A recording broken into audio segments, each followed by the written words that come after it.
Defeat of the Nemesis is the latest mini LP from Pestifer, a Liège, Belgium-based technical death metal band with heavy 90s progressive metal influences who have just recently signed to Debemur Morti Productions, and this is sort of their big introduction beyond their first three full lengths, which the band kind of started in the early 2000s.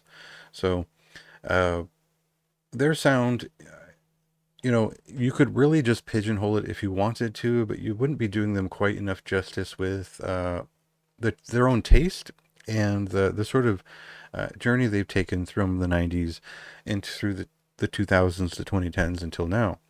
Now, I say that because there are classic death metal influences, there are modern death metal influences, and their musicianship is up to a standard where it does make sense to compare their music to Anata, Augury, and Obscura without a pause, because they're very accomplished, but their work is still very organic and rooted in real death metal.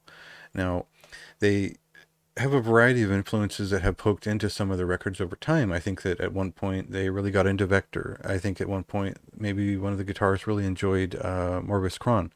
So these are great points for me. I enjoy those bands, and you can see it in their guitar technique once in a while. Depending on the album, they sort of picked up techniques that helped create their style and add some life to each of their records.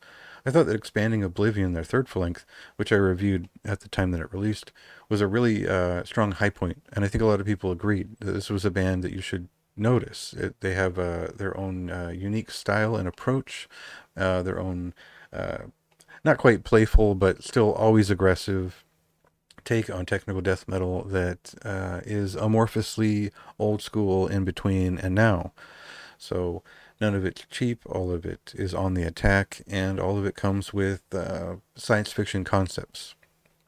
So uh, I'll get into the concept after we listen to a song, just because this band is really great for clips.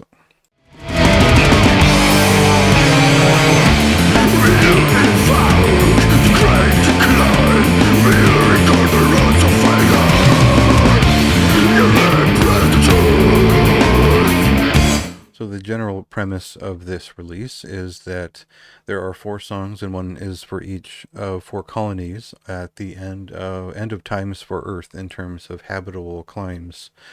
So they all take off into four different directions, four different colonies, and they explore the fate of each colony within each song. Now, of course, you need the lyric sheet for this to be any fun. So, buy the CD or the vinyl and read along. But it's just each song has its own character. They're all separate in voice and in event. And I think that's a great way to introduce the band, because we get to see four different sides of how they would approach an involved progressive death metal song. And again, progressive technical is sort of a given in combination.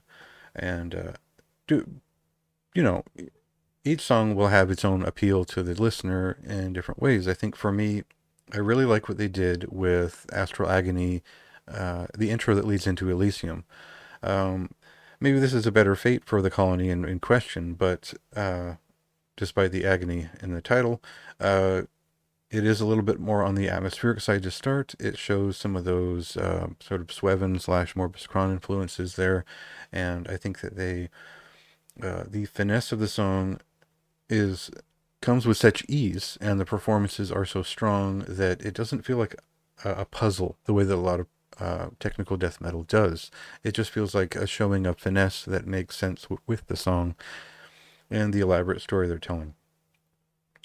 Um, so it feels like it's done by human hands, and that counts for a lot with me. Uh, the big song here, probably the 8 minute closer, it really does not only play with the jazz fusion esque side of Anata again, but also that era, the mid 2000s era of progressive death metal, where jazz fusion was not only popular but really well explored in terms of guitar work, and the bounding rhythms and the sort of mathematical uh, cut of it all makes for a really exciting closer. And I think that echoes some of the best qualities of their previous album from 2020, which kind of ended in a similar note in a very strong way. So overall, The artwork that they've gotten David Corinne to do for each of their records is always impressive. I think this is one of their best cover arts to date, and I think it's one of their best recordings to date in general. I think they've all improved to such a degree that this is one of my favorite records of the month, and kind of the band has sort of worked up as to one of my favorite bands in the peripheral of progressive death metal in a clear lineage of old school to newer music. And of course, I would definitely recommend them, and go back on their discography a ways and check out their progression, which came sort of up to this level with Expanding Oblivion. You can get more thoughts from me in my review, and you can go listen to the album now. It came out last week.